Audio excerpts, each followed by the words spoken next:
A Stormy Adventure is a sea story by Neeta Berry. It depicts the adventurous journey of Vishal and his sister Rohini on the ship named MV Trishna. Vishal and Rohini's father, Captain Kumar, is the captain of the ship. The story tells the problems of going to the sea and how one must tackle them. Neeta Berry was a freelance journalist and author of children's literature. Her book, The Story of Time, won the Shankar Gold Medal in 1995. The Wonder of Water and Delhi, City of Rainbow Dreams are other two notable works of hers. The story opens with the ship MV Trishna giving a gentle roll on one side as it is moving. Rohini is crying as she holds her stomach. She is feeling seasick. Vishal tells his sister that she cannot expect the ship to sail smoothly all the time. He wonders why his sister came along at all. Rohini did not say anything, rather disappeared under the bedclothes. Vishal, in an angry manner, turned to look at the calendar and said, 2 more days to go before touching land. He decided to go and see what his papa, Captain Kumar, was doing up on the bridge. The ship MV Trishna was on her way to the Philippines. The ship was carrying a special cargo of food for the people of the small islands in the South China Sea, which had been hit by a devastating typhoon a few days earlier. The typhoon left behind a violent trail of destruction. Vishal and Rohini had decided to come with their father, Captain Kumar, this summer on the sea journey. Their mother did not come along as she had to take care of their granny who was unwell. The children had been enjoying the sea journey with their father with video movies and books on board. But now the sea looked choppy, that is, slightly rough, and Rohini rather felt very seasick. To see what his papa was doing, Vishal climbed the ladder unsteadily as the moving ship gave an unexpected roll, that is, gave a turn. Seeing this, the chief officer said to Vishal with a broad smile, "Getting your sea legs, laddie."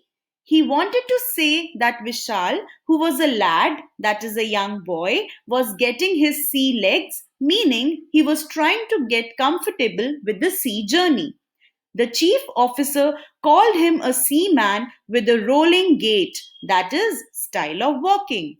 Vishal tried to look modest with getting so many compliments. Outside the stuffy, that is, too warm and having no fresh air, the accommodation inside was very stuffy, so outside the sea air seemed fresh and wet. Vishal took a deep breath. There was spray of water on the deck. Deck means one of the floors on ship, as he moved towards his father in the wheelhouse. Vishal saw his father, Captain Kumar, with a worried look on his face. Captain Kumar was looking at the barometer, which had fallen steeply.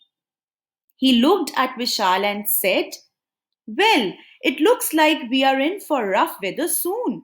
It's typhoon time in these parts. Something is about to start." The radio officer rushed towards the captain and told him about the weather report from Manila. Just as Captain Kumar had suspected, Typhoon LZ was deepening in the Pacific Ocean and was moving slowly in a northwesterly direction.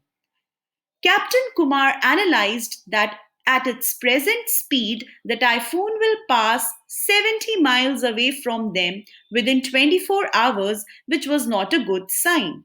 He shook his head in a worried manner as it was very important for them to reach Mindao by Monday with food stocks. The people there were starving already. Captain Kumar reached out urgently for the phone and said to secure everything on deck and lash the cargo, that is, to secure the containers. By afternoon, the wind went up to a speed of 65 knots per hour. The sky grew dark with dangerous clouds. The sea looked like a monster with huge waves. The ship rolled alarmingly, covering the deck with water. Captain Kumar warned his children to not leave the cabin. Rohini was sleeping with pillows kept tightly in between. Vishal, looking at Rohini, said, "Knocked out by seasickness pills, I bet. Hope I won't need them for myself." Vishal looked helplessly at the cabin room. There was a noisy disorder all around. Drawers and books came crashing down on the ground with every movement. Tables and chairs turned cartwheels. Even the fridge had started moving here and there across the floor. Suddenly, there was a huge crash like sound on the starboard side of the ship. That is the right side of the ship. Vishal looked out through a porthole and took a deep breath. Mountains of waves seemed to be coming on the ship. The Trishna, which was 8,000 tons big, rose high with the waves and was tossed down mercilessly. It seemed as if the ship was shaking and crying. It seemed as if it might break loose. The full anger of the typhoon could be seen. Vishal's hands turned cold and slightly wet. Forgetting his father's instructions, Vishal ran nervously up to the bridge. Captain Kumar was moving up and down, giving instructions to reduce speed and change direction. He told Vishal that they were going off the direction. Some of the cargo got damaged, and the gangway, that is, the board put between ship and land, had broken loose. It is moving by its wire ropes in the water and hitting the ship's side hard, said Captain Kumar to Vishal. The Trishna moved slowly towards the right, knocked by the angry winds. Vishal found it difficult to even stand. Suddenly, there was such a loud sound once again that it seemed like all hell had broken loose. Alarm bells started ringing and emergency stations were called. A steel angle from gangway had pierced the ship's side and water was pouring into the engine room. As water poured in, Vishal heard that attempts were being made to plug or seal the leak. No attempt was successful. Water kept on rising in the engine room. Pumps were put to drain out the water, but even it was not effective. Chief Engineer Bose, working in his boiler suit, made an urgent report to Captain Kumar. He said, "If we cannot stop the water level from rising within 10 minutes, the water will enter the machinery and I will have to stop engines." Captain Kumar was in panic. It would be like committing suicide to stop the engines in these weather conditions. It was important to do everything possible to keep the ship moving. Vishal could feel his knees wobbly, means his knees seemed to be moving unsteadily. Suddenly, Vishal remembered a boating incident in Okla when he had felt similarly wobbly in his knees. The boat had developed a leak. As water came in the boat, it had to be brought near the bank. Vishal and his friends had all jumped out into the shallow water and the boat was tilted to expose the leak. This made it easier to plug or seal the hole. Vishal went to his father with the idea. Captain Kumar heard him in silence and agreed to tilt the ship and expose the hole to plug it. In a short while, the Trishna leaned heavily to one side. Chief officer and his men made a wooden plug. 5 people held it in position with all their power.